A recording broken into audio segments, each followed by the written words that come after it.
Hey guys, it's Brandon Miniman from Pocketnow.com, and this is the unboxing of the Motorola Backflip. This is AT&T's first Android phone, finally. It has a really interesting form factor. It's got a keyboard that actually starts on the other side of the device, and it also doubles as a sort of trackpad. So we're going to talk about that in a future video, but let's get to the unboxing and compare it to some other devices.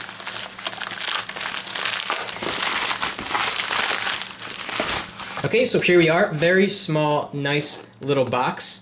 It says, please don't text and drive. Let's look at the back and see what they say in terms of specs. This Android, of course, version 1.5, not 2.1, which is the latest. It obviously has Wi-Fi and UMTS. Can expand up to 32 gigabytes with the memory slot. It's got a 3.1-inch HVGA screen, so that's the same as the iPhone, 480 down and 320 across. Okay, let's take a look at the Moto Backflip. Pretty interesting box here, kind of unusual. So this kind of opens this way. Have a quick start guide in color that talks about some of the keys on the keyboard. Pretty cool. I'll have to take a look at that later. Here's the device. We'll pull that aside for a minute.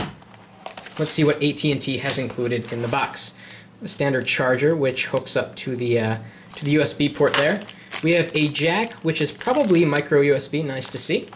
We have, I have no idea what this is. It seems to be some sort of alternative backing for the device. We'll have to look at that later.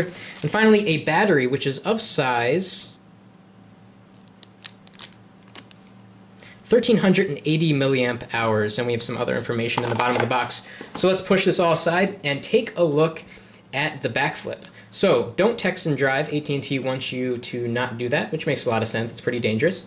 So here we are, pretty small device on the front, a 3.1-inch screen. The iPhone, of course, is 3.2 inches. The Touch Pro 2 is 3.6 inches. We have 3 buttons down here, pretty smooth, flush front of the device.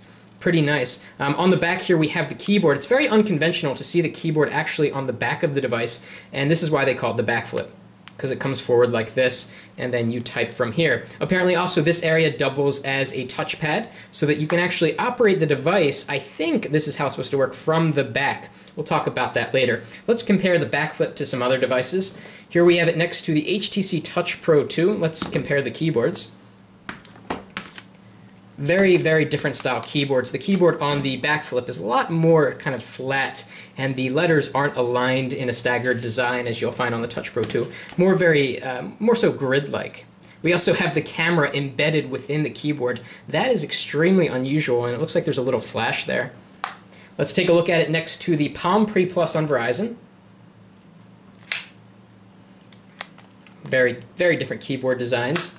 Next to another Android device, the Google Nexus 1, which has a significantly larger screen, and of course it doesn't have a keyboard. It's also a lot thinner than the Backflip. The Backflip is quite thick, I must say. It feels quite thick in hand. And next to the iPhone, also has a much smaller screen and is thicker. The Motorola Backflip has the Moto Blur interface that rests on top of Android, so it's really targeted to be well integrated with social networks, and we're going to talk a lot about that interface coming up in future videos.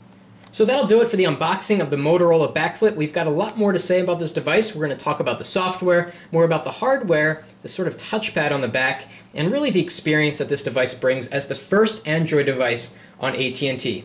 We'll be back soon with more. That's it for now.